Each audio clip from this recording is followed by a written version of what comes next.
To show or hide battery percentage in status bar in Samsung Galaxy S20, open settings, swipe up or down home screen to access the app screen, and then tap settings.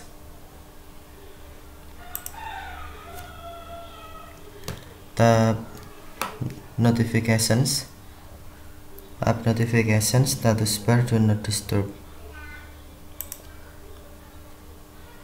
and then tap status bar. To show battery percentage, tap switch until blue, or to hide, tap switch until white.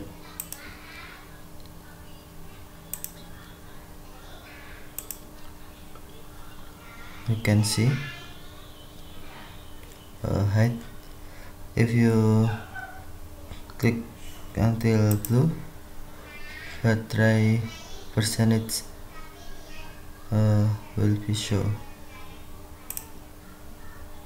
Okay, thank you for watching. Have a nice day.